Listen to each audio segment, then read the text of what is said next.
Good evening. I'm Bailey Yaniv, founder of Partners in Shidduchim. The goal of this evening's program is to help you have an easier time when dating. Hodu lahashem ki tov, ki liolam chasto.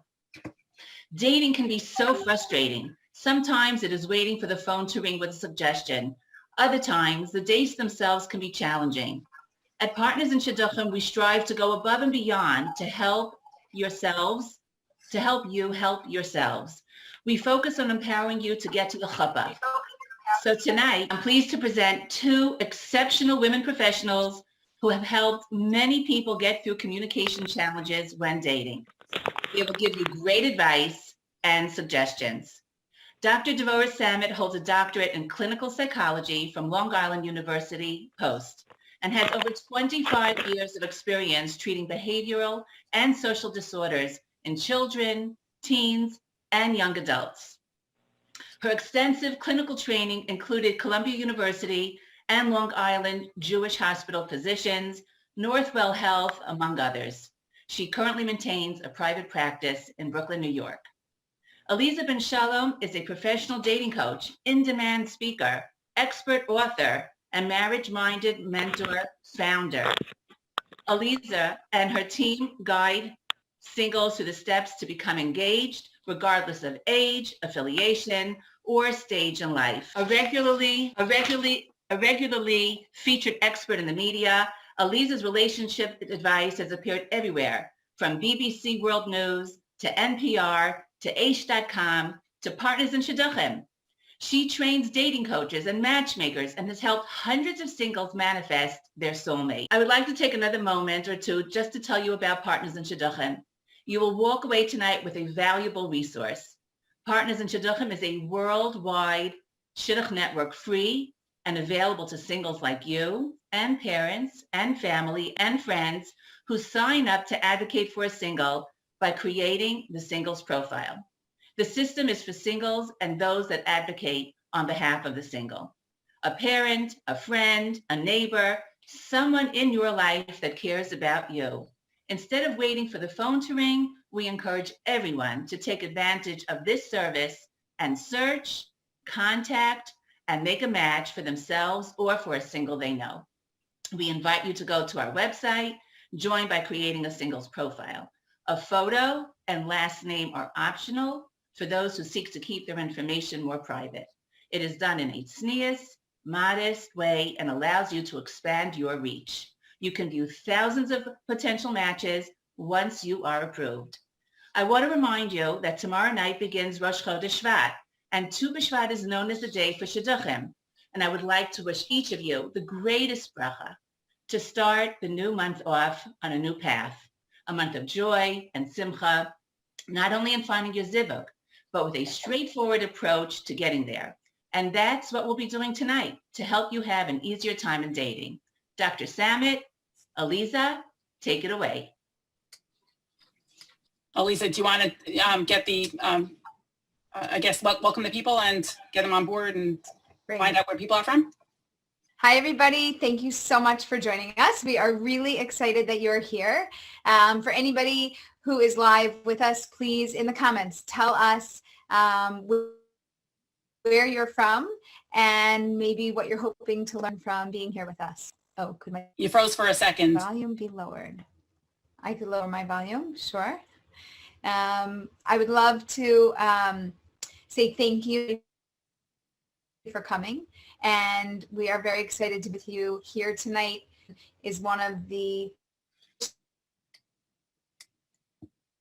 issues and the things that we face in Shidduchim, some tremendous wisdom and expertise all about this. And I just want to read off a little bit about where everybody's from, because we have a whole list.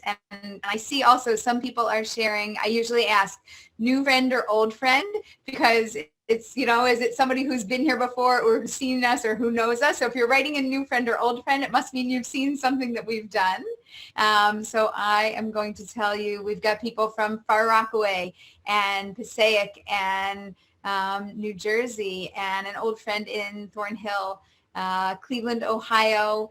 We've got Baltimore, Toronto, Manhattan, and another New York friend. We've got a lot of, we're seeing new friends and old friends, which is really awesome. We're so happy that everybody's here, and we hope that you learned something tonight. My goal is that you take away what I call a golden nugget of wisdom.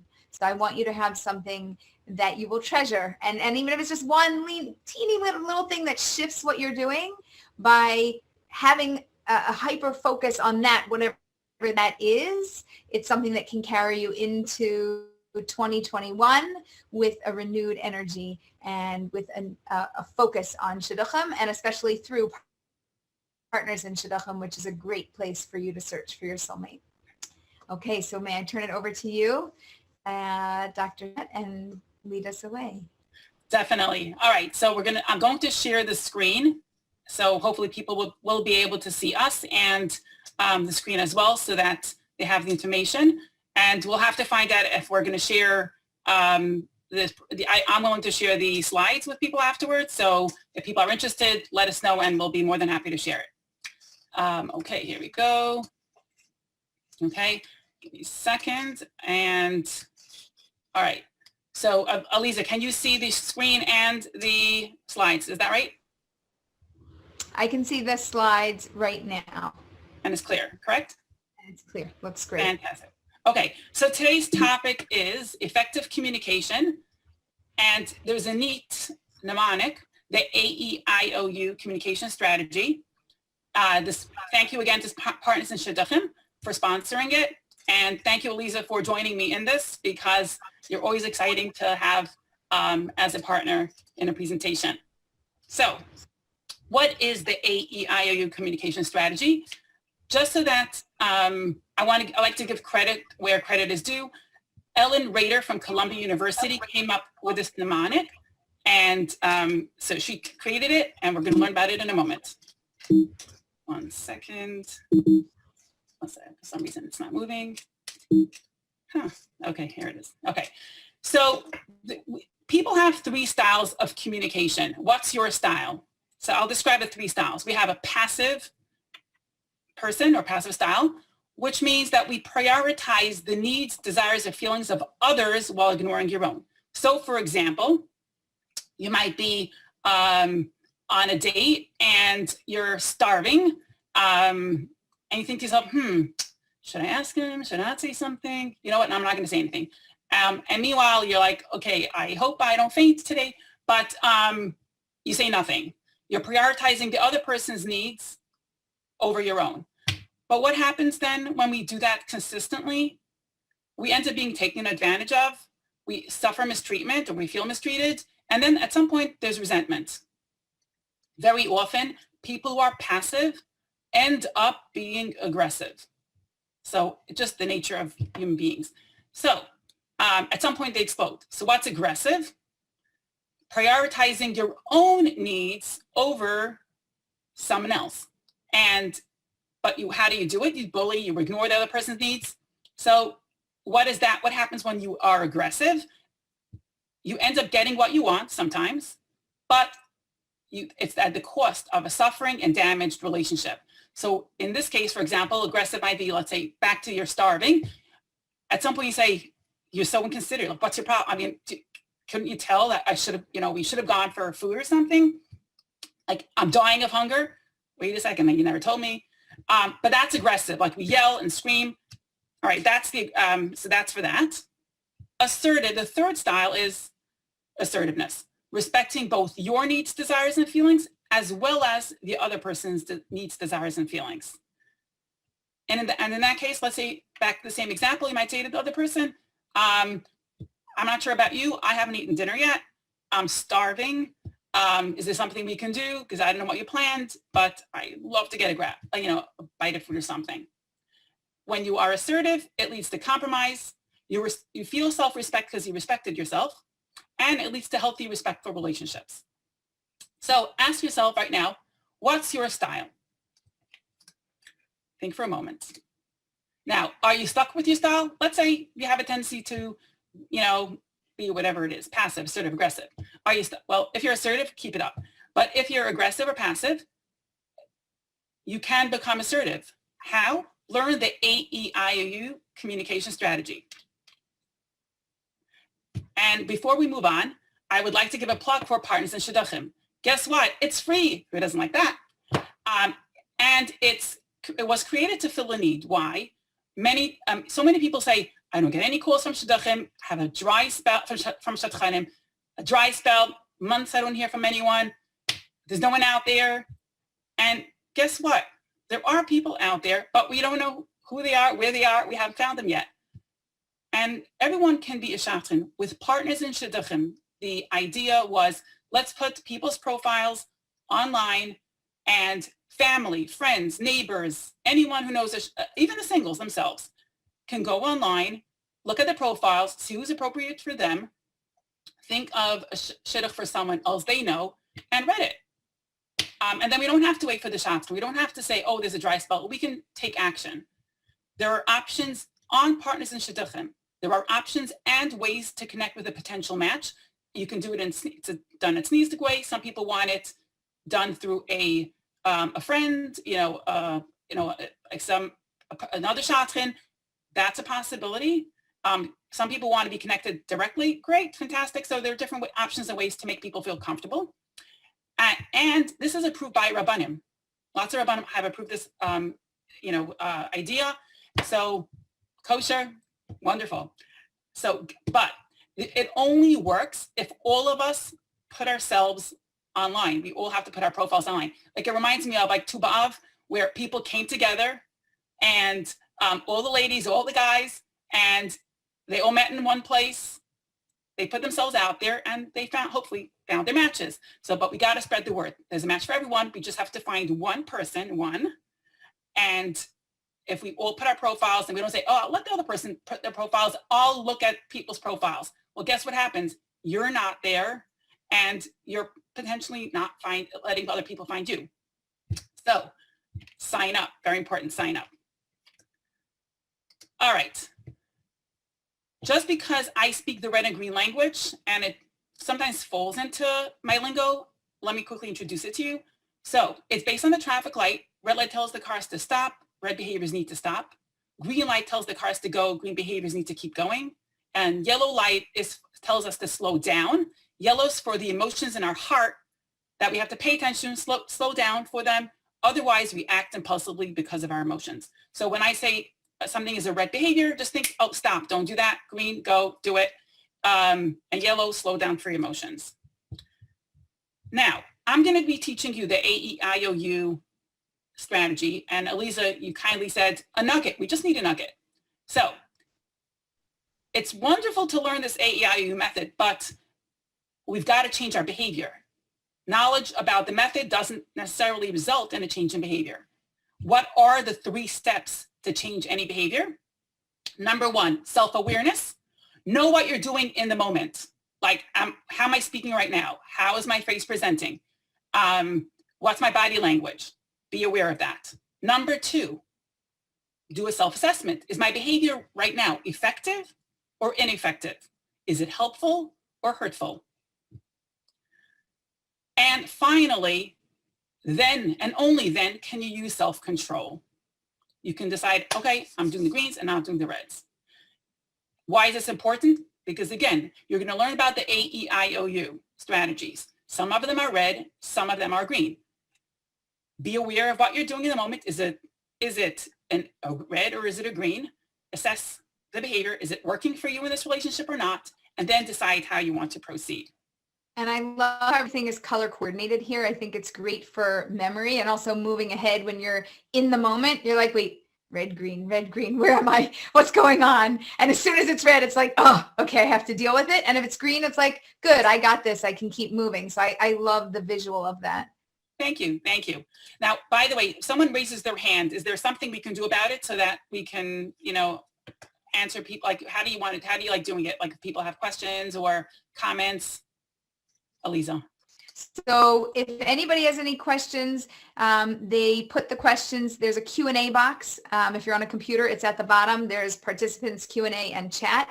So you can put your questions in the Q&A box and I'm monitoring them there and we'll keep them going. If you want to chat or you want to have, other participants involved in the conversation, you can use the chat box to discuss these ideas. Okay. All right. And soon, it seems like some people have questions about Partners in Shidduchim itself, like, about the website. We'll hopefully answer, by the way, if you want us to answer a question, put those questions in the Q&A. There's just a neat system in the Q&A that if we answered it, we can put it into like done, and then it's easier to organize our thoughts that way.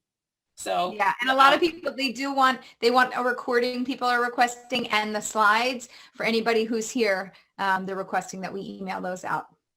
Great, excellent. So we'll send it out, not a problem. Fair. I'm just going to make a comment also that even though I'm just going to present for like 25 minutes. I'll teach the method, and then we're going to make it very practical. We're going to apply the strategies to typical dilemmas that occur during dating. I want to tell people, though, that the strategies apply to any kind of relationship, whether someone is married, because we invited friends, friends or parents or anyone who wants to read Shidduchim. They're also invited on this call, on this webinar. And so these strategies apply to any relationship, whether, again, if you're married, if you are in a friendship, if with siblings, with your work relationships, with neighbors, doesn't make a difference. Yes, I'm going to be using examples for dating, but hopefully people can, figure out ways to apply it to other relationships. And if you do have a question, we can put it into the Q&A. I'll help you apply it to those as well. All right. So what is the AEIOU communication strategy? Number A, attack. It's hurting another person's feelings or body. E, evade. You hold in your feelings. You bottle it up. You try not to deal with it. It's like, nah, I don't want to talk about it. I don't want to deal with it. I is inform. You tell the person how you feel and what you need. O is open-minded, hearing how the other person is feeling and thinking. U is unite, connecting, being on the same team. And Y is sometimes a vowel. So Y is like yes, like cry, sly, fry. All right, so sometimes we say yes, we give in. That's Y. Now, I like to break things down because it's not enough to just know the strategy. How do you actually, what does it actually mean? And what does it look like? What does it sound like? And then finally, how do we apply it to different situations? So here we go to, we'll break each one apart. A, actually, maybe people can give us examples in the chat box. What do you think A, attack means? Okay, so Aleeza, if you want to give them a moment, and I'll ask you a question while they're putting that in there. Sure. Is that all right? Sure, definitely. That would be amazing. Okay, so in the chat box, we're writing what we think attack means. And while you guys have a moment to answer that, somebody asked before, you were talking about, overcoming, stopping a behavior. And so their question is leading up to that. Are you supposed to go against your own nature? And won't that seem contrived? Right? So when we're working on shifting who we are, like, are we shape shifting? This is who I am. No, this is who I am. So how do we not make it contrived and make it something that's authentic and real? Okay. So let's say, I'm going to assume that the person is referring to the idea that perhaps they're passive all the time, or perhaps they are aggressive. And if suddenly they become, let's say they used to be a passive and now suddenly they're assertive, people are going to be like, huh? Like, since when does she speak up? Or if the person's aggressive, like, oh my gosh, suddenly she's quiet. I don't know if it was do you know if it was a lady or a man? I just only because I believe it was a woman that asked. A woman asked that question. Okay, so I'll just make a reference to that to that gender. Anyway, so what happens is that when people have to work on their midos and their personality and their character and all that all the time. I think so. And if a person is passive, for example, yes, they should work on being assertive. And it might sound contrived in the beginning, but that's how we work on our natures, just the way it is. And over time, people won't see you as contrived anymore. They'll just know you as that's who you are. Aleeza, what do you think about that? Does that make, Yeah, I agree. And I think we can't, some people can try to, quote, fool somebody into being something that they're not. They might even fool themselves. Mm-hmm. But over the course of time and through dates, more starts to come out. And your true self is always there, even though we're always refining who we are. So as we refine who we are, we're living it and we're experiencing it with somebody else. So there's this really big balance between being authentic to who we are and transforming ourselves to being our best selves and always stepping into the shoes of being our best selves. So I think I hear that point about like, oh, it's not exactly me, but it's becoming you, right? I am who I am and I know who I want to be, and you're traveling with me on this journey. You're going to be doing that with me for a lifetime if you're my partner. So we just have to make sure that we're not pretending so much that authentic self doesn't come through, and that we are showing somehow both sides of us, that where we're at and where we're headed. I think that that's important. Right. I love the idea of becoming your best self, because that gives room for, I'm working on myself and I'm just improving. Right. And passive doesn't work long term. So just start learning how to be assertive, for example, or aggressive ruins relationships. Start working on being assertive instead. Right. Somebody's asking also, as we're getting into these strategies, do we start using these strategies that we're going over on date one? Is it like right from the beginning? Do we jump in with this? Yes. Okay, yes, why not? Let the person know you as that better self. Why not? Definitely. Awesome. Definitely. Yeah. Okay. So some people gave comment ideas about what A might be. You want to go ahead and read them? Yes. So we have hang on, sorry. Chat. Got to go back and forth between the chat and Q&A. A could be attack. Hold on, sorry. Attack can also mean done innocently without meaning anything bad. Is it still an attack if an apology is given immediately after it's said? So it sounds like there's a little bit of an attack, but maybe remorse. Maybe having somebody sit in an uncomfortable, like sitting there and they're uncomfortable being there with you could be something that's attacking. Let me just scroll back a little bit here. Calling somebody a name, labeling them, saying or doing something that makes somebody feel offended or lonely, asking somebody like, oh, why'd you do that? Or, oh yeah, I told you so, like shouldn't be done like that. All of those things. Being brutally honest, honesty is good, but honesty that's too strong might be something that comes off attacking or bothering somebody. Right, especially if it's an insult. Like, yes. Like you're fat or something like that. Like, don't. You're like, I'm just telling you the truth. It's just what it is. Right. Right. Okay. All right. So what are some sample attacks? Blaming, criticizing, yelling, screaming, shouting at someone, humiliating, degrading, smirking, name calling, a frustrated tone of voice, an irritated voice, nagging, making fun of, putting down, threatening, criticizing. All of these are sample attacks. Here's some more. Using sarcasm, asking a rhetorical question like, why you couldn't, whatever. Hurting someone emotionally or physically, cursing or bad language, asking personal questions at the wrong time or in the wrong way to some people, giving unsolicited advice, ignoring and intimidating.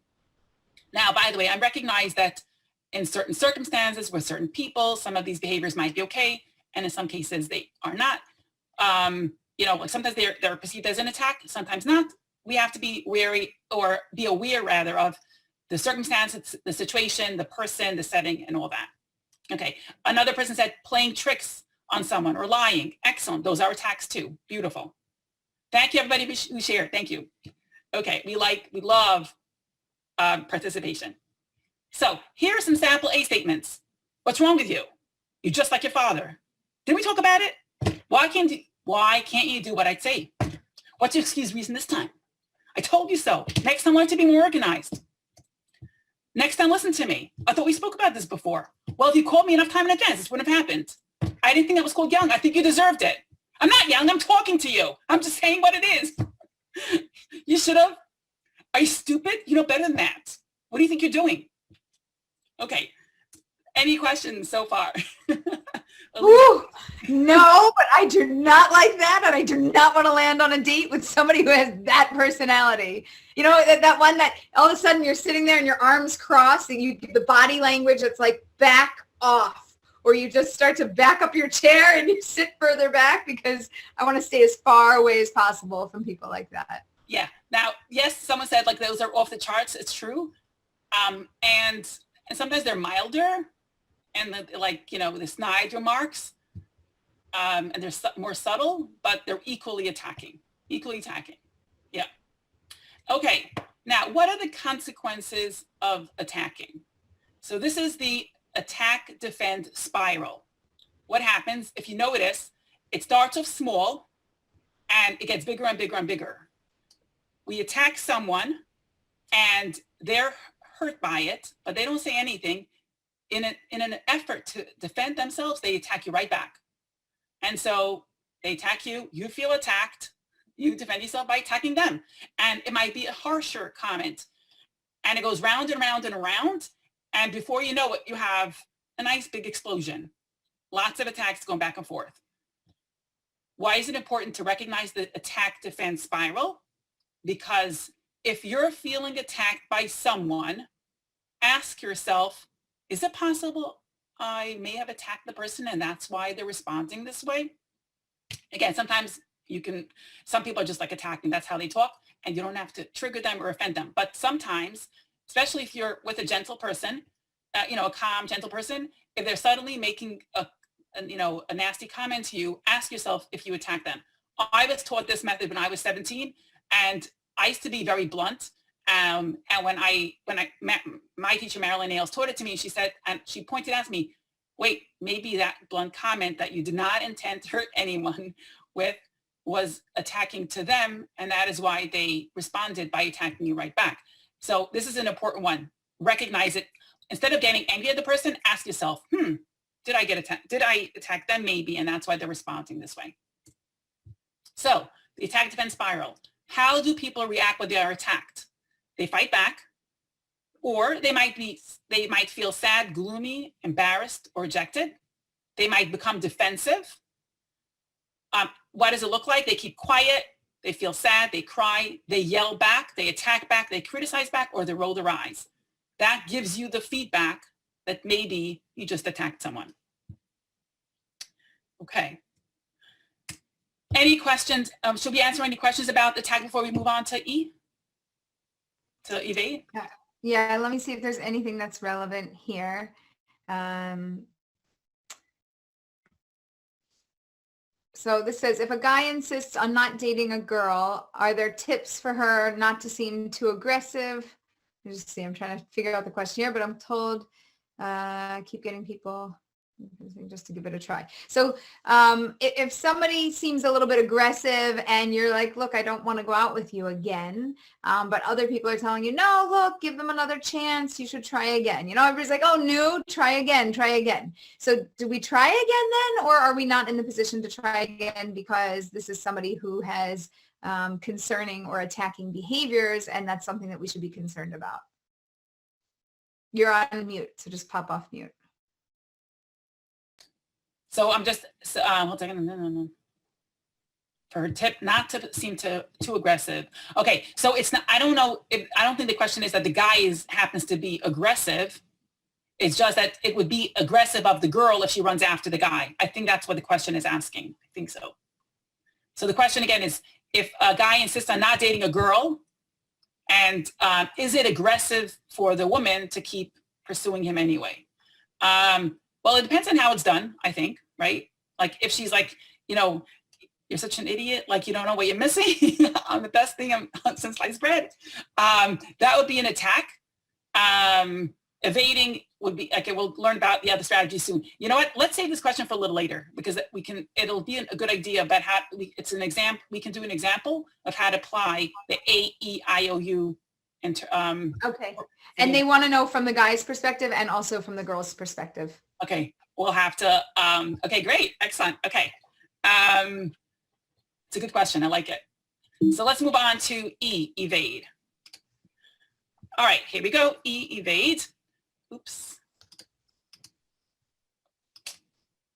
Okay, what does it mean? Okay, evade is ignoring the problem, hoping that it'll go away. It might also mean bottling up your feelings, withdrawing, or shutting down.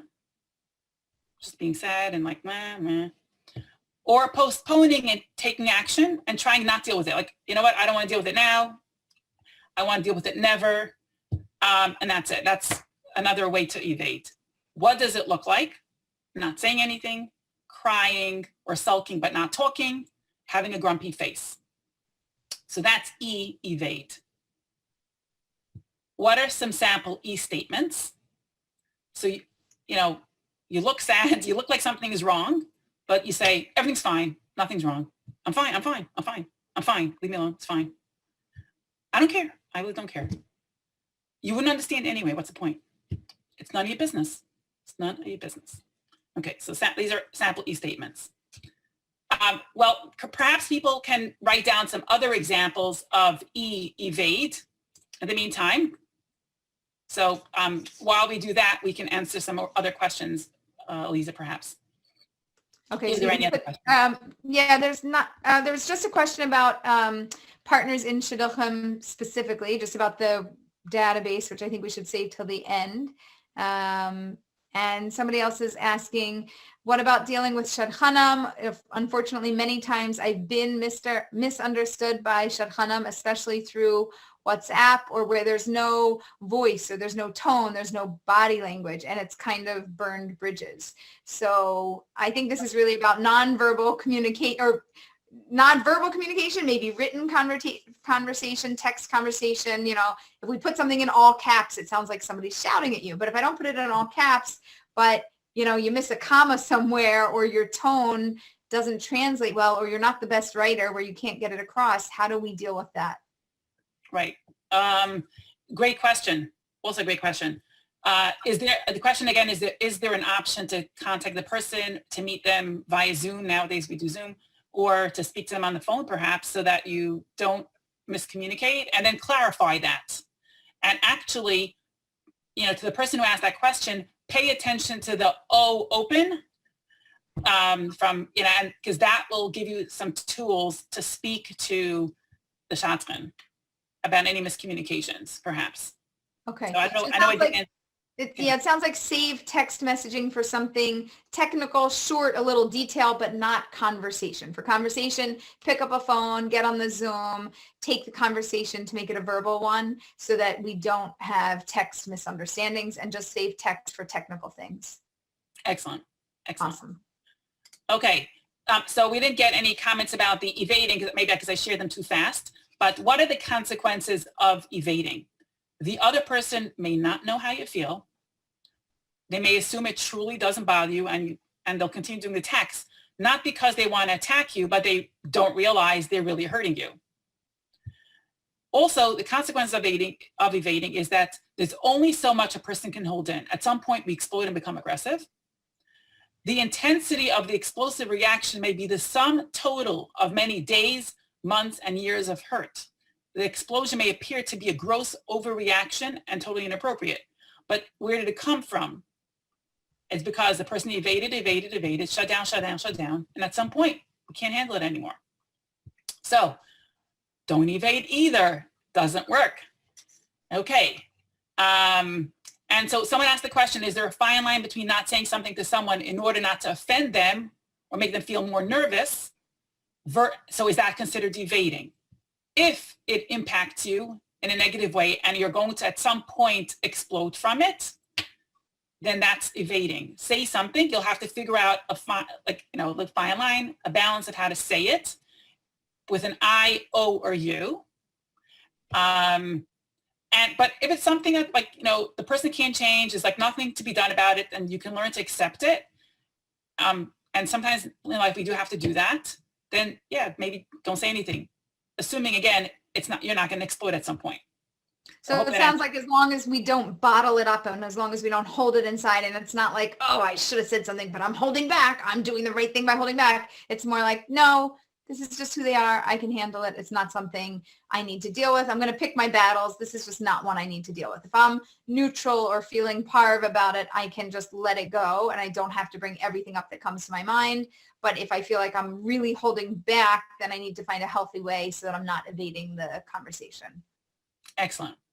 All right, so we're ready for the I, inform. It's a green behavior. A and E, we're red, stop. Don't do that. It doesn't work. We end up, again, either by attacking, we destroy relationships, by evading, we hurt ourselves, and ultimately we become aggressive, and then that doesn't work either. So I, inform. So there are two ways to do I, inform. You can express feelings or give information. Express feelings in a gentle voice to inform how you feel or what you need. And giving information, you can do it verbally or in written form. Caution, caution, not long texts and not long email messages unless you know how to convey yourself in a way that the person is going to get your feelings and will get your tone and everything else.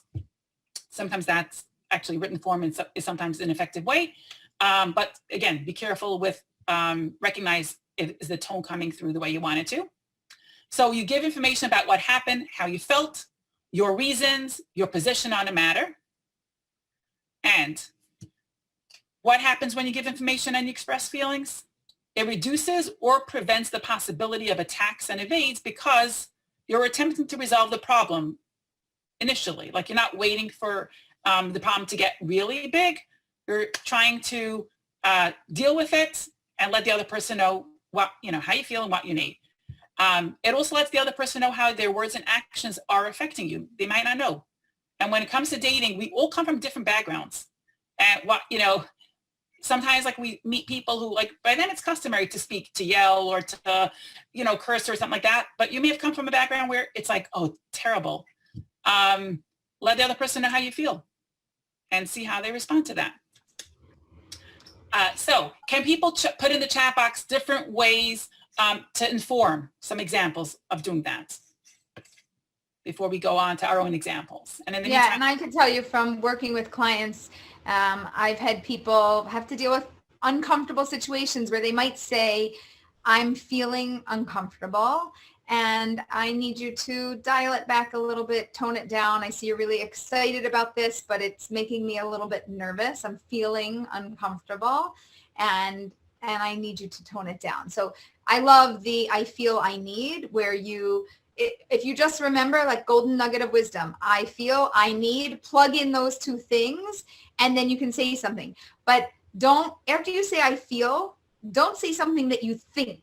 I have clients that do this all the time. They mix up what they think with how they feel. How do you feel? And if you need to have a list of feelings, I feel uncomfortable. I feel irritated. I feel annoyed.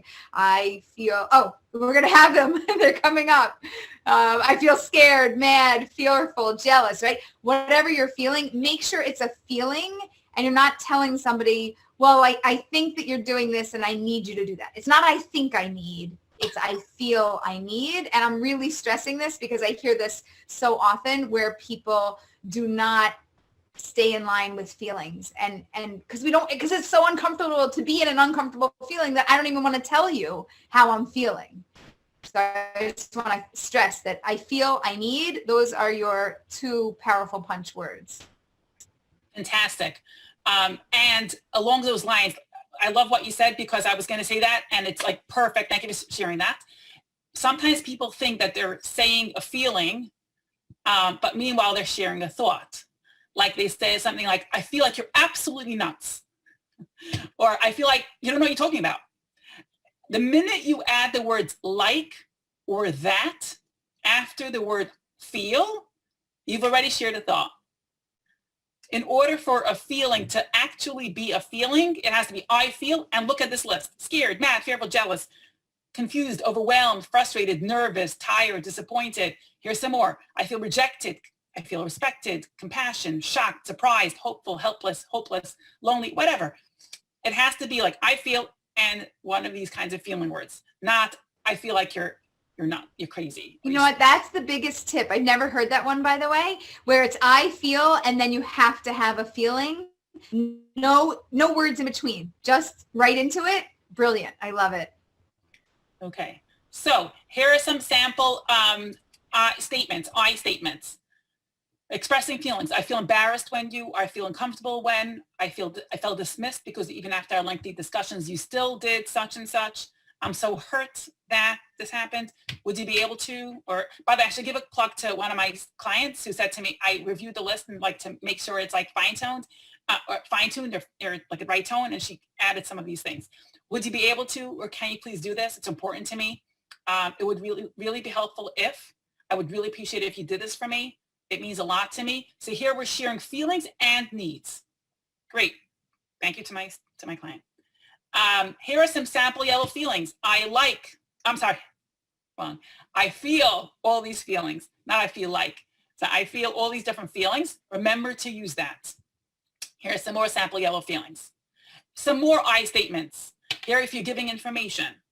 I felt extremely hurt yesterday when you called me a slob. I can see how you don't like a messy place, and you can be sure that I don't like it either. Or I'd love to speak longer, but I have to go because I have to prepare for work tomorrow. You're sharing your position also. Remember before we said you can share your position?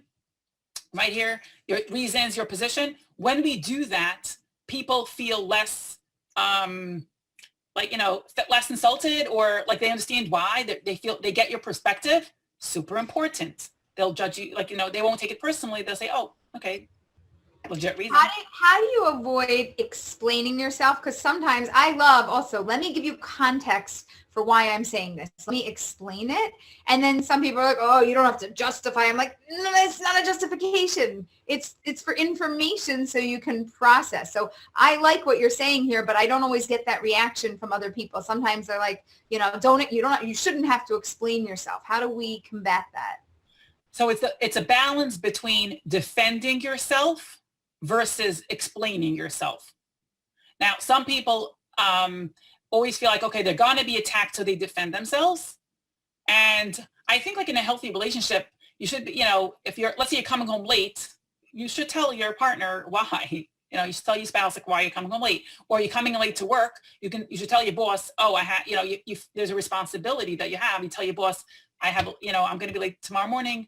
I have a doctor's appointment, and I hope it's okay, but I'll be there by 10 and I'll stay later, let's say an hour later. I think in certain situations, you do have responsibility to explain yourself, but it's different when you have to defend yourself because the person's going to attack you. And the kinds of defenses, like the way you're defending them. I didn't mean to, I didn't, that's defending. I hope it sort of does it answer the question, Aleeza? Yeah, it absolutely does. And somebody else commented saying, when we were talking about these I statements that you had on the other page, that they're informing statements, but it's also a comparison between I statements or you statements, right? I feel uncomfortable, not you're making me feel uncomfortable. There's a very big difference between I feel uncomfortable and the other person can say, well, I didn't mean to do that. I was trying to do this. You're like, oh, okay, but that's not the message that I'm getting. So we need to work on this because it's not what you're trying to do isn't translating over to me as well. Right. So it's interesting because when a person says, you're making me uncomfortable, that's an attack. A person can feel attacked by that. Whereas I'm feeling uncomfortable is an inform and I inform. And you're making yourself vulnerable because the person might respond with, how to make you uncomfortable? What's the problem? Like, what did I just do? Like, everything makes you uncomfortable. They might mock you and put you down. So you're afraid to be vulnerable again. On the other hand, if you say, you're making me uncomfortable, you're attacking them. So it's like, you just attack them instead. They might also attack you right back and say, what did I do wrong? There's nothing I did. Like, why are you uncomfortable? Like, what's your problem? And then it becomes sort of like an externalized, like, okay, we're just an attacking exchange, but you didn't make yourself vulnerable. And therefore you get less hurt that way. But again, you just invited an attack, an attack because you attack. When you tell someone you're doing this, you're doing that, it's criticism and it's an attack. So okay. Does that answer the question? It does. And we have another question that came in also. As we were going through the different feelings that you had up on the screen before, yes. The question is, why is happy or cared a yellow feeling? Okay, so we do have cared for. Yes, cared for is a feeling. But someone can say, look, I feel cared for when you called to check, like I wasn't feeling well, you called me, I felt cared for. That's a feeling. Yeah, so the question is, why is it a yellow feeling? Oh, yellow. Okay, so we said red is stop. Red, stop, behaviors that need to stop. Green is go, keep doing it, it's great. Yellow is slow down. Our yellow feelings make us do behaviors. For example, if you feel attacked, attack can also be a feeling, for example. Our tendency tends to be to do red, to attack right back. On the other hand, we can tell ourselves, hey, you know what? I'm feeling attacked. I'm going to go to I'm going to do an I, a green, and I'll say, you know what? I'm feeling attacked right now. Maybe it's the way you said it. I'm not sure. And the other person can be, open-minded. We'll learn about it in a moment, and inquire about that. Yellow feelings, yellow in general is just yellow feelings. Slow down, pay attention to your feelings. Okay, so we have, but the question specifically about happy or cared. Okay, or cared for. Or cared for, but these are positive feelings that are in yellow. So the question is, how come they're in yellow? Because yellow is neutral. It's just a feeling. It's not red, it's not green. It's yellow. Yellow is just happy. And you're saying happy is neutral, or sure. It's a feeling. All feelings are yellow. So it's excited, joyful, feeling positive, feeling helpless, lonely, surprised, feeling generous, feeling any feeling whatsoever is in the category of yellow. Okay. Does that make sense, Aleeza? Yeah, I guess they're getting at what would be green feelings. No, there are no green feelings. All feelings are okay. Like you're allowed to be jealous. You're allowed to feel lonely. You're allowed to feel helpless. You're allowed to feel joyful. You can feel anything. All feelings are okay. It's just how you feel. It's just the nature of how you're feeling. Okay, so it's just feelings are in the neutral part category of, but this is a feeling. This is acceptable. And then it's really like a response to those things that are going to put you into a red state or a green state, how you're interacting with those feelings. Yeah. I like to think of it this way. See, in the United States, the way the traffic light works, if you do, light goes, it's like green, there's a yellow warning that slow down because it's going to turn red, right? So all over the United States, it works this way. Go to Israel and you have green, yellow, like it's going to turn red. Yellow, be patient, okay, though it's going to turn green again. And when it's green, it's yellow, it's going to turn red. Yellow, it's going to turn green. Like it goes back and forth, back and forth. So yellow is like the in-between color that gives you, again, a heads up, sort of like a warning. It's going to turn green or it's going to turn red. So all feelings are okay. We feel what we feel. We can choose how we want to react. That's the key here. So does that explain it better? Yeah, that's perfect. And somebody else is following up saying, does this apply in dealing with narcissists and personality disorders and people that don't even hear or consider you for whatever reason? Ouch. So that becomes very difficult and painful to deal with. I was going to actually have in the tips all the way at the end, I have some comments about that particular question. What happens if you're dealing with someone who is not paying attention to your I's, O's, and U's, and they continue to do the A's and the E's? What happens then? So I'm going to answer that question. I'm going to make comments about that soon. But thank you. Thank you for the question. Okay, so I think we, 1 second. I think we did all these. Oh, hold a second. Oops. I get really frustrated when I ask you for your plans, but you tell me you have none. And then you suddenly tell me what you wanted us to do without giving me time to prepare a plan for it. So, but here again, you're I-informing, you're giving information to the other person in a respectful manner. Remember, it's there's tone in there also. So if you yell it, gonna be a problem. But if you don't yell it, you're doing I-inform. All right. Well, let's move on to O, open-minded. And I want to tell our wonderful audience, if you can walk away with one new skill, get better at O, open-minded, because especially for dating and even for marriage, like getting to know someone, or even for a work relationship that you're going to be working with the same person for a long time, get to know people. Be open, curious about the other person. So What does O, open-minded, mean? Ask questions to understand why a person did what they did and why they said what they said. Try to learn their perspective. Try to put yourself into their shoes. Do active listening. And active listening means you're quiet. You don't defend yourself. You just listen and nod your head and hear what they're saying. Don't judge them. No judging. And at some point, summarize what the other person said to make sure you understood them. And you want to make sure you completely understood them or maybe misheard something. So that's O, open-minded.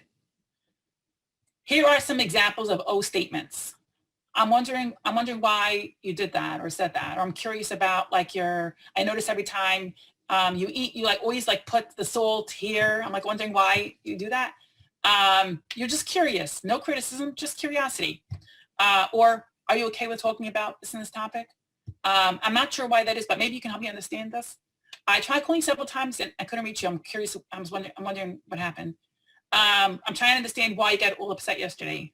I honestly, I don't know. It was me. Something happened. I'm not sure, but I would love for you to explain that to me. And again, by the way, tone is so important here. It's got to be a soft tone. It should, if it's harsh, you can say, I'm wondering why you did that. I'm curious. Yeah, tell me about that. That's not, oh, it becomes an attack. So super important, tone. More O statements.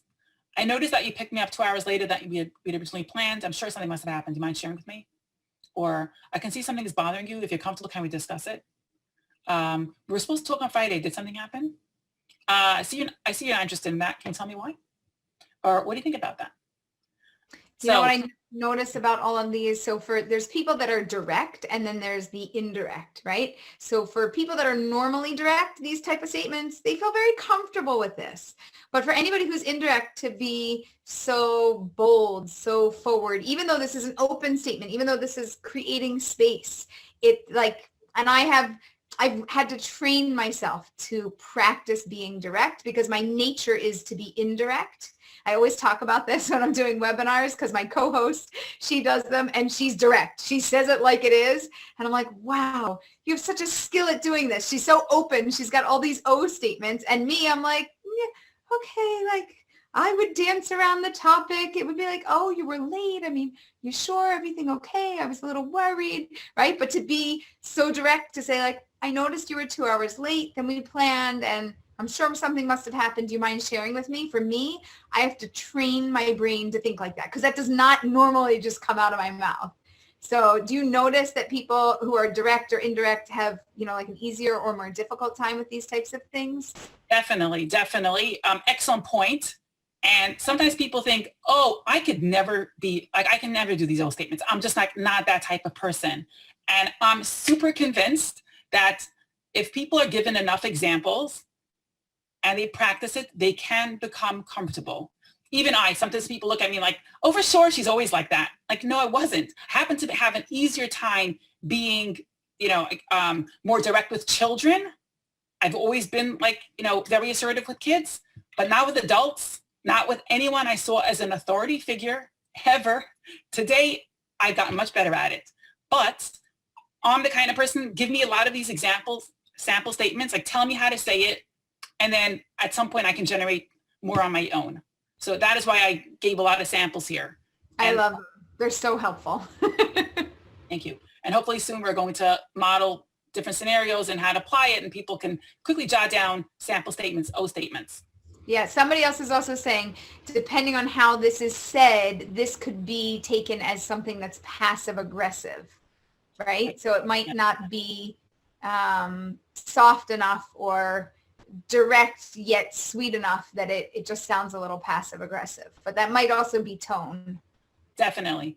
Someone also commented that, one second, a little set of paper saying, if someone says, you might not realize or think it is, hurtful, but what you're doing is making me feel. So yeah, that's an excellent I. Yeah, excellent.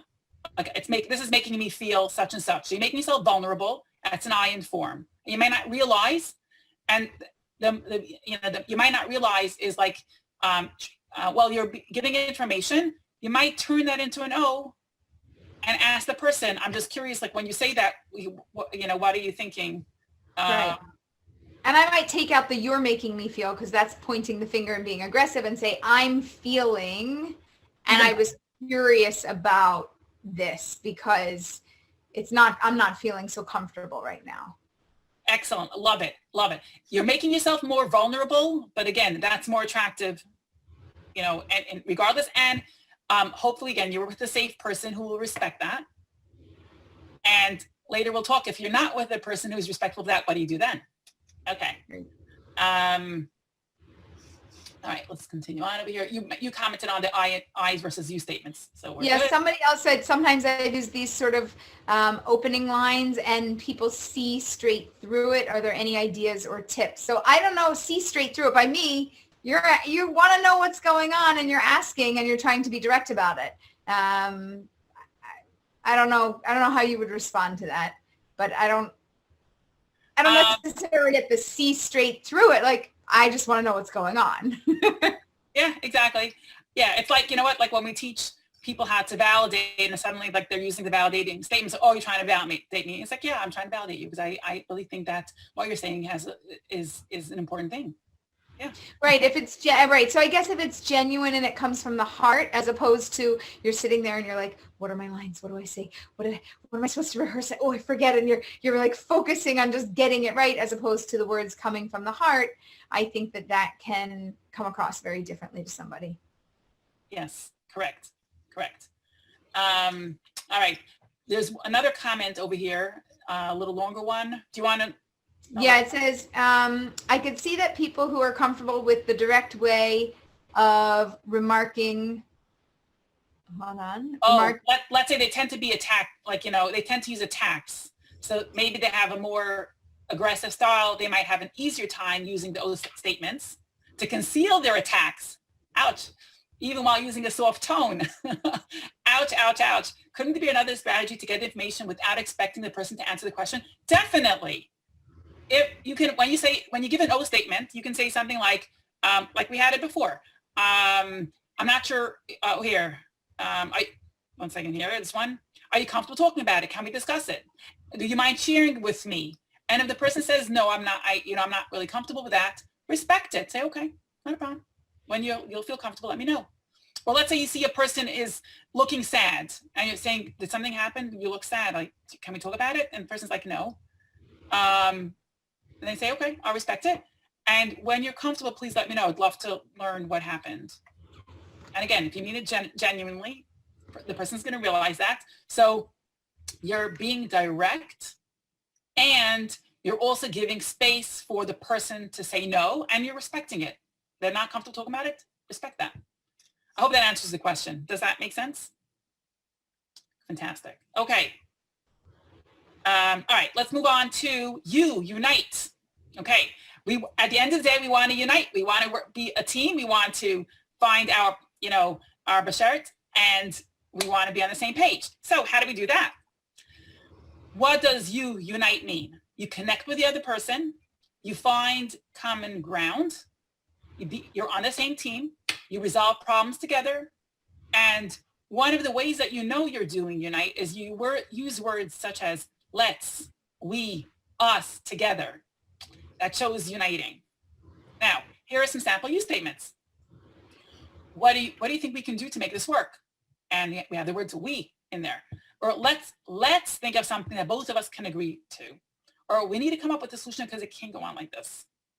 Or I'd be happy to go with you, but I need you to come to my house by 8 o'clock so we can leave at a decent hour. And so we can leave because we're trying to make this work. Like, I know you want to do this. I also want to do it, but we got it. This is perhaps a way we can do it together. We both want it done right. How can we make it work for both of us? Let me see if I have more use statements. Let's figure out a solution that'll be comfortable for both of us. Or I want that both of us to be happy. How can we do this together? Or I'm feeling very angry about this, and I'm sure you are too. Can we figure something out together? And would you like us to work on this together? So here are some sample use statements to get people to work together. When someone hears that, I would imagine that it feels like we're on the same page, like we're together in this. Like, I'm on a team. I think, it makes people feel closer and more bonded and wanting to work on something together. Can you go back to the second slide? Sure. So so this one is the you and I. I'm not sure if this is what they're talking about. So we have, can I get this one perhaps? The next one after that with the questions.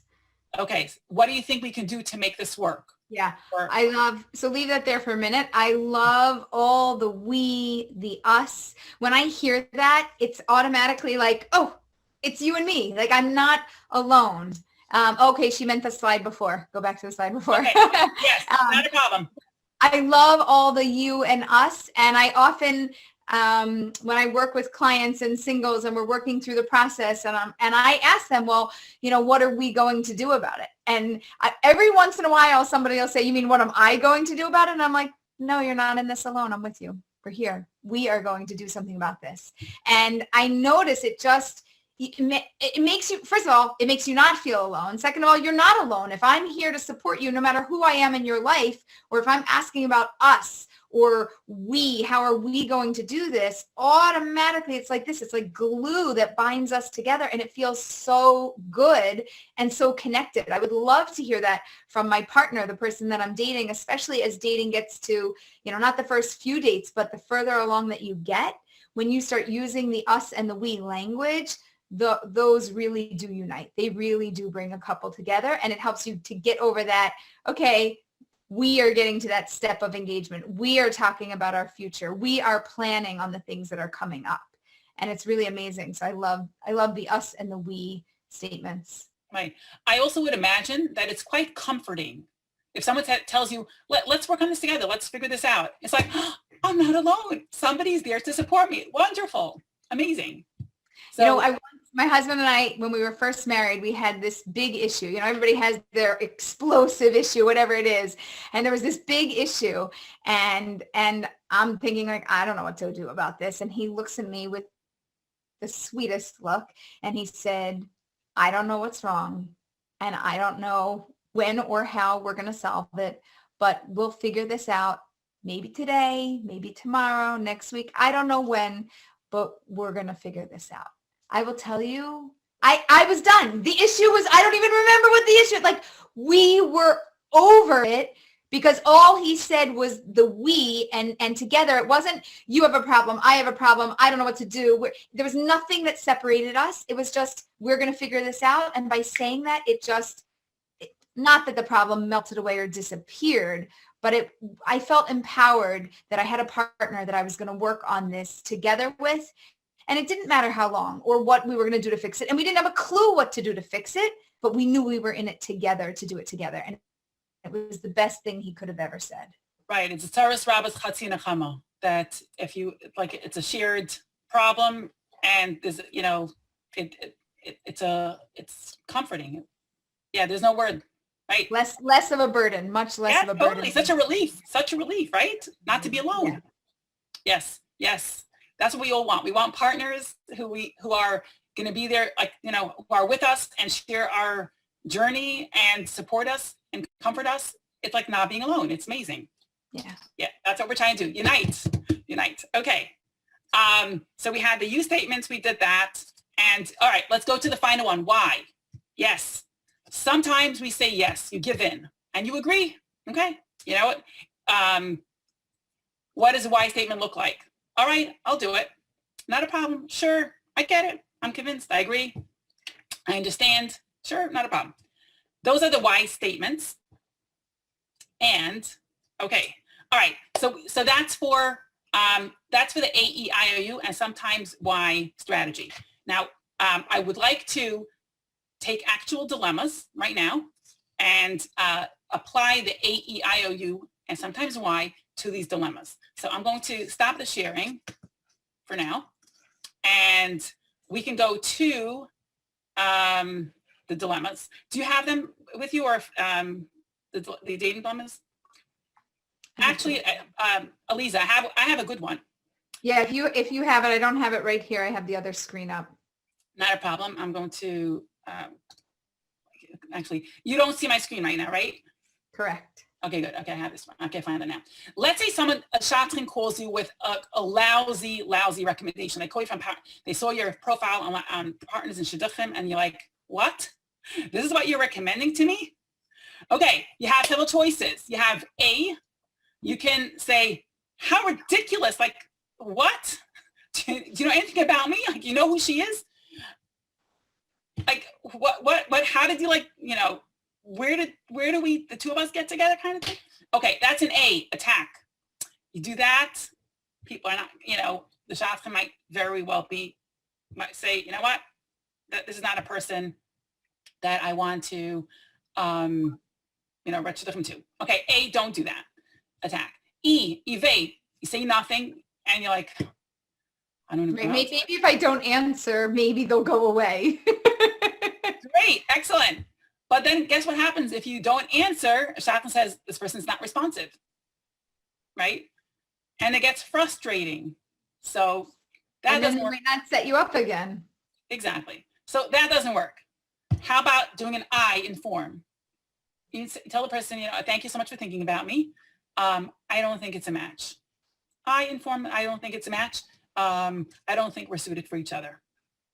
Or you can do, open-minded. I'm curious what about this person made you think that it's a good idea for me. So you're being curious and you want to learn, perhaps they know the person and they know certain features about the person. They're like, wow, she'd be like, you know, they have so much in common. So be open-minded, be curious. You can do a you with a shadchan and say, I really appreciate it. I know, you know, I want to get married, you know, and you're trying to help me. And I know we're working on this together. And it's very kind of you. I don't think it's a match, but, you know, I really appreciate that, you know, you're trying, that we have the same goal. And the goal is to, you know, to get me married, to get, you know, to help as many people get married. So thank you so much for working on it. So you still threw in that you unite. And if you want, you can say yes, you can give it a shot. You can say yes. You don't have to, of course. But you have here, you took the AEIOU and sometimes Y, and you applied it to being read on a match that totally didn't make sense to you. Okay. Awesome. All right. I did pull up the questions. Do you want me to? Yes. Amazing. Great. Okay. So, okay. What if, let me just see. Lisa, do you think I should keep up the AEIU and go and show that screen so that people have that as a reference while we're answering questions? Do you have the AEIU? Yeah. Do you have the main one? Yeah, that would be great. I'll do that. Okay, fine. So let's do that. I'm going to pull it up and I'll share that screen as we do this. Yep, here it is. All right, go ahead. Ask the question. Okay. So what happens when you like your date, but they don't really ask any questions about yourself and you want to connect better? Okay, excellent. So again, you want to connect better with the person, but they're not showing interest in you. Okay, you can do A and attack them and say something like, you know what, you haven't asked me any questions about me, like you're selfish. You don't talk about yourself. That's an attack. Red, don't do that. E, evade, you say nothing. And you're thinking, what's wrong with this person? What's wrong with this? They never asked me any questions. You know what? I'm just not going out with the person again. They're just like selfish people. I don't know. But guess what? Maybe, just maybe they might be right, but they don't realize that they're maybe in your perspective, in your eyes, they're talking too much about themselves, not giving you a chance. So don't evade either. I inform them, say, it's been lovely getting to know you better. And I really, you know, like you've shared so much about yourself. And I'm feeling like I'm not having a chance to tell you about myself. Like I'm, you know, and I'm wondering if like perhaps you can ask me questions about me or give me a chance to like, you know, share about myself. So that's an I. Would you do an I in some other way, Aleeza? Or how would you answer that? Like, yeah, I mean, it's similar to what you were saying because I've had a client recently that was dealing with this and she was saying, he doesn't ask me anything. So do I just offer information? So I like the inform of, wow, I feel like I'm really getting to know you. And I'd love to answer a few questions so that you could get to know me better as well, right? To just inform them of what you're filling and to see if they can respond. Yes. Okay. By mistake, went to the wrong one. Okay. Excellent. Great. Okay. You can also be open-minded, and you can say, I'm wondering, I've learned so much about you. I'm wondering if you want to hear, about my job or a little bit like that. Do you mind if I tell to you, if I can share that with you? So that's, again, be open-minded, or trying to think how else to be open-minded.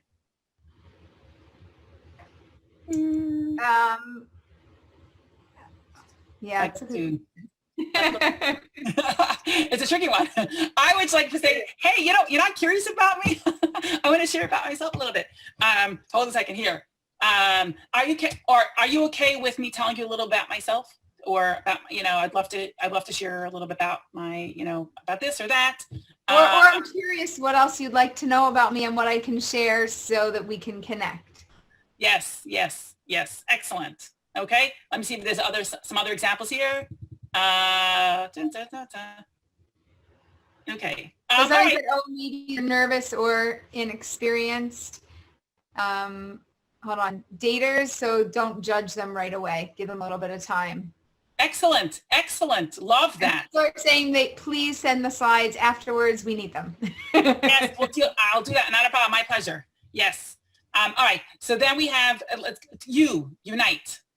How do you do the you? You tell the person, I've been loving to learn about you, and we want to get to know each other. Can I also tell you more about myself, if you don't mind? So I guess we both have a chance to get to know each other, and we can decide if we're right for each other. Love it. Okay. Another question. You're asked out again and you're not sure if you're interested or not, and you're a little bit caught off guard. What do you do? How do you handle it? Okay. Well, you can do an attack. No, I'm not interested. Or why are you asking me? Well, we should check in with the Shadchan. Something like that. Okay. Or say something like, again, the question again was, say the question again, because someone didn't hear it. You're asked out again and you're not sure whether you're interested or not because they kind of caught you off guard. So what should you do? How do you handle that? Like as you're you want to get out of the car, but you say, oh, hey, shall we, can we get together again? And you're like, I'm not period what to say. Okay, so again, you can attack and say, why are you asking me? We should be talking to the Shadchan. Or like you said before, well, I think let's focus on the AEIOU, because I think we're usually pretty good at doing the attack or the evade. That's kind of our default mode. So let's just jump into the AEIOU for the inform. Fantastic. By the way, evade can also be just answering yes, sure. Meanwhile, you weren't sure about it. So it's a way to evade your discomfort. So I'm just pointing that out. But yes, let's focus on the AEIOUs and U's. So you can tell the person, oh, thank you so much for asking. I was under the impression that we would go back to the Shadchan for the first few times and discuss it with the Shadchan, before going out on a date. But it's been a pleasure to meet you. So is it okay? Do you mind if we do that? We go to the Shadchan and discuss it with her or him, and then take it from there. So you inform them. Open-minded might be to say, I'm just curious, how do you usually do it? After how many dates do you go directly to the girl or guy? Because some people think that, you're going to talk directly to the person. So they had no idea that you're supposed to go to Shadchan. So be, curious. Were you under the impression that you're going to get the information directly from me, we're going to talk to each other about the dates, or where we can go to the Shadchan? So again, you're learning about the person and their perspective and where they're coming from and what they were expecting. You unite. I wanted this to be comfortable for both of us. So, and I needed a little more time. And again, I usually go to the Shadchan. So is it okay if we're in touch through the Shadchan? And by the way, if you want to do yes, do yes. Say, sure, no problem, we'll meet again, and then you'll deal with it afterwards. All right. Amazing. So, okay, so it's getting late. What time? And Okay, I didn't realize. we have had an amazing, amazing evening. Maybe pop off the screen for a minute, go back to just panelists so that Sure. wrap up. Yes. So I want to say a tremendous Hakara Satov to everybody who joined us and signed on. We are going to send you the recording. We will send you all of the slides so that you can practice this, so that you can prep it in your mind. And I love, for me, the AEIOU, besides that being an amazing large golden nugget, I also love the way that we talked about the feelings, and it's I feel, and then there's no other words that come in between I feel and the actual feeling itself. To me, that was my golden nugget of wisdom. And maybe in the next webinar that we do, we can do a lot of role playing and samples of how things might go. And we can do kind of a back and forth so that you can see this in action and how it might feel from experiencing different types of language when we're using it and what we're doing. So we could do like a role playing webinar. Amazing. I had a couple more things to share, like tips. And so is it okay if we finish off with that? Yeah, so I just want to make sure that anybody who's on, we will send a recording if you didn't only allotted a certain amount of time, but we're going to stay on for a few more minutes and wrap up. And also just that everybody, if you're not yet registered as a member of the Partners in Shidduchim system, please jump on. You can search for yourself. You can have an advocate. This entire database was created. It's free. It is for you. And there is a ton of support for you to find the right shidduch. And we hope that you feel empowered through using the system and through being a part of this community to find the right person for yourself. So please make sure to sign on partnersinshidduchim.com and register yourself. Yes. Someone commented earlier that sometimes they had problems with the website. Bela, who was on originally, created this because she saw the need for it, and she is working hard to constantly correct problems. So please reach out to her at Partners in Shidduchim. There must be a way to, perhaps on the website, there's a way to contact Bela and let her know about it so that she can try to address those problems. And I find her team to be quite responsive. I know some people sometimes might not reach the right people, but yeah, just go to the contact us button to reach out to them. You can go to also email support@partnersinshidduchim.com, and you should just know there are tons of comments coming in saying thank you so much. This was so informative. This was so helpful. I love all the tips and the tools. People really appreciate everything, and I want to let you wrap everything up for the evening. Fantastic. So we're going to go to the tips for a moment, and then we'll be done. I know it's late. I just realized it's late. I didn't realize how late it was. Okay, so pointers to remember. Number one, remember, awareness is the key to self-control. Be aware of how you're speaking. Are you doing an A, an E, an I, an O, or U? Also, you generally have the opportunity to go back and correct yourself after having made a mistake. So let's say you were being evasive or you were attacked. You can apologize and go back and say, you know what, I realized subsequently that I was attacking, or that I tend to be passive, and I just want to tell you this is how I feel. So go back, do it. Also, people who are spoken to in the IOU manner will usually react more calmly, and you're more likely to have a calm conversation. So that means if you're not getting a calm response, your output might not be accurate. Right. Or you might think you are being, calm and pleasant, but the other person is not perceiving that way. Then be open-minded and say, is it possible that am I coming across as attacking or? I like that it's kind of self-correcting. It's almost like, like when you do a math problem and you can either do addition this way or subtraction that way, and you can check, did I really get the answer right? It's like, oh, am I getting the answer right? Oh, are they being responsive to me in a positive way? Yes, great. Now I know I did it right. Oh, no, they didn't. Okay, maybe if I tweak what I do, maybe I'll get a different response from somebody. Yes. Also, I love that. The AEIU strategy works best when you have cooperation from the other adult, because sometimes it's frustrating. I'm being IOs and U's and the other person is doing A's and E's. So there's a chance that you might get better cooperation when you speak in the IOU manner. However, if you're dating and you're getting a lot of A's and E's and you kindly request the I's, O's, and U's and you still don't get it, What does it tell you about your dating partner? And ask yourself, is this the kind of person that I want to live with for the rest of my life? It's different if you're working in a workplace, because you can decide, do I want to work in this work environment? Is it worth it for me?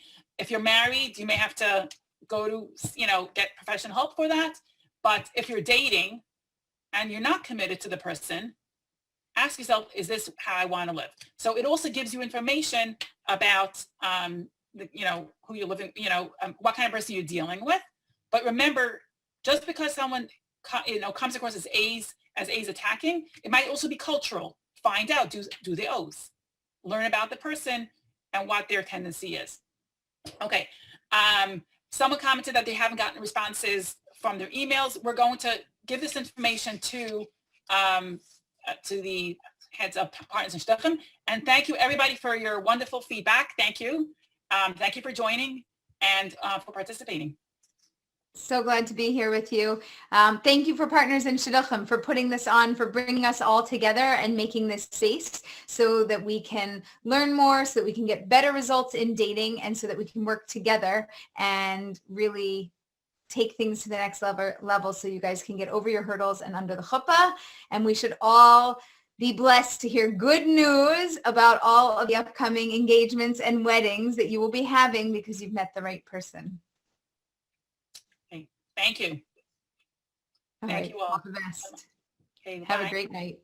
Good night. And any other questions, perhaps you can save it for another webinar, because I see some questions in the Q&A that we didn't have a chance to answer. We should perhaps save it for a future one. Perfect. Okay. All right.